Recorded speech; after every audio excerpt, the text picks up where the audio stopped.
আসসালামু আলাইকুম ভিউয়ার্স, কেমন আছেন সবাই?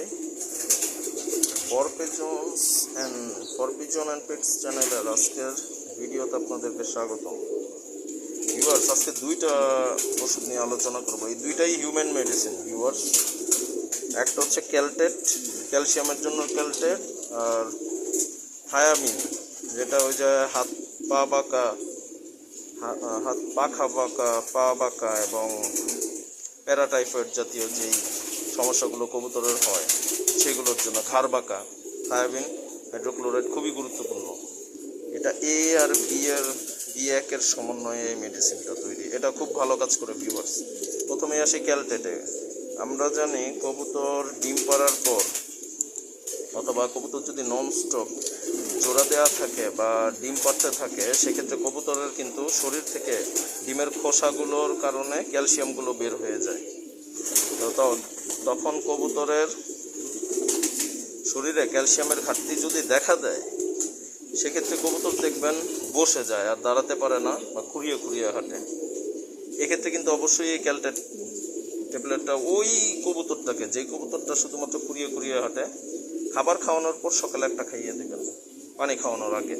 খাবার খাওয়ানোর পর পানি খাওয়ানোর আগে সকালে একটা ট্যাবলেট খাইয়ে দিবেন ওই কবুতরকে। এভাবে টানা 5 দিন খাওয়াবেন, এক বেলা করে খাওয়াবেন ভিউয়ার্স। ক্যালটেটটা এক বেলা একটা করে দিবেন কবুতরকে, খাইয়ে দিবেন মুখে হাঁ করে। আর সকালে যদি ক্যালটেট দেন তাহলে বিকালে খাবার খাওয়ানোর পর আবার দিবেন AB1, এটাও 5 দিন। সকালে ক্যালটেট এক বেলা করে 5 দিন, আর বিকালে অথবা দুপুরে খাবার খাওয়ানোর পর ক্যালটেট AB1 থায়ামিন হাইড্রোক্লোরাইড 100 মিলিগ্রাম আছে এই ট্যাবলেটে, এটা দিবেন। বিকালে দিবেন এক বেলা করে 5 দিন, টানা 5 দিন, একটা কবুতরের জন্য একটা করে ট্যাবলেট। ভিউয়ার্স, এই দুইটা মেডিসিন আপনারা যখন কবুতরের এই সমস্যাগুলো দেখা দিবে তখনই ইউজ করবেন। অনেকে ক্যালসিয়ামের জন্য ক্যালটেট সবসময় ইউজ করেন, সেটাও করতে পারেন। আর AB1 থায়ামিন হাইড্রোক্লোরাইড সেটা মাসিক কোর্সেও অনেকে ব্যবহার করতে পারেন, কিন্তু এটা অসুস্থতার জন্য এটা বেশি কার্যকর এই ওষুধ দুইটা। এই দুইটা মেডিসিনের কারণে দেখেন ভিউয়ার্স, আমার এই বাচ্চাটা, কবুতরটা, এই যে এখনও কিন্তু ঘুমোচ্ছে, কিন্তু গত পরশু পর্যন্ত সে দাঁড়াতেই পারতো না, একদম পাক দিয়ে ভর দিয়ে ধরা আগাই।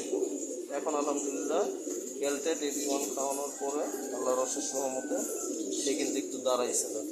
এরকম টানা 5 দিন চালালে ইনশাল্লাহ সম্পূর্ণ সুস্থ হয়ে যাবে।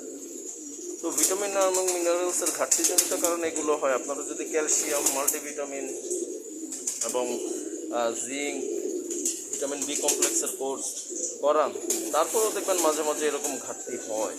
কবুতর বেশি ডিম পাড়ার কারণেই এটা বেশি হয়। তো এই জন্য আপনারা ইউজ করবেন। এটা হিউম্যান মেডিসিন, তেমন একটা সাইড ইফেক্ট নাই। দেখেন, একটা কবুতরকে একটা ট্যাবলেট খাইয়ে দিলেও প্রবলেম হয় না। আগে এগুলো মানুষের জন্য ইউজ করা হইতো, এখন তো মানুষ আমরা ক্যালবো, তারপর ক্যালবো ডি, এগুলো টাইপের ক্যালসিয়ামগুলো খাই। এগুলো তেমন একটা খাই না। এগুলো হচ্ছে মানে পাওয়ার খুবই কম। তো এগুলো কবুতরের জন্য খুব উপযোগী। দেখেন, যে কোনো হিউম্যান মেডিসিনে পেয়ে যাবেন ক্যালটেট ট্যাবলেট। এটা হচ্ছে গেকো ফার্মাসিউটিক্যালসের। আর থায়ামিন হাইড্রোক্লোরাইড যেটা AB1, সেটা হচ্ছে একমি কোম্পানির পণ্য। এই পাতা 10 টাকা, এই পাতা 10 টাকা, ক্যালটেট পাতা 10 টাকা, AB1 এর পাতাও 10 টাকা। এই মেডিসিন দুইটা অবশ্যই বাসার মধ্যে রাখবেন ভিউয়ার্স, কারণ সব কবুতরেরই কম বেশি নিউরোলাইজ বা নিউরনজনিত সমস্যা হয়, যেমন ঘাড় বাঁকা, পা বাঁকা, এগুলো হয়। প্লাস ক্যালসিয়ামজনিত সমস্যার কারণে কবুতর বসে যায়, হাঁটতে পারে না ঠিকমতো, খুঁড়িয়ে হাঁটে। এই দুইটা মেডিসিন 2 বেলা খাবার খাওয়ানোর পরে, মানে সকালে ক্যালটেট দিলে বিকালে দিবেন খাবার খাওয়ানোর পর AB1, তারপর পানি খাইয়ে দিবেন। একটা কবুতরের জন্য একটা করে দিবেন। তো এই তো সকালে যদি AB1 দেন খাবার খাওয়ানোর পরে, তাহলে বিকেলে দিবেন ক্যালটেট। এরকম করে 5 দিন 2টা ওষুধ এক একটা কবুতরের জন্য একটা করে খাইয়ে দিবেন। ইনশাল্লাহ আপনার কবুতর দেখবেন সুস্থ হয়ে যাবে। তো আমার 3টা কবুতরের ট্রিটমেন্ট চলতেছে এইভাবেই। আপনারা সবাই দোয়া করবেন, আল্লাহ রাব্বুল আলামিন ওদেরকে সুস্থতা নিয়ামত দান করেন। তো ভিউয়ার্স, আজকে এই পর্যন্তই। অনেকদিন পরে ভিডিও করলাম। আপনারা চ্যানেলটি সাবস্ক্রাইব করে সাথেই থাকবেন এবং ভিডিওটি লাইক করে দিবেন, কমেন্টে লিখবেন ভিডিওটি ভালো লাগলো কি না, আর কী ধরনের প্রশ্ন আছে সেটাও কমেন্ট করে জানাবেন। আর বেশি বেশি করে শেয়ার করে দিবেন, যাতে যারা না জানে, নতুন কবুতর পালকদের জন্য আমার এই ভিডিও, এগুলো তারা জানতে পারে। তো সবাই ভালো থাকবেন। আসসালামু আলাইকুম।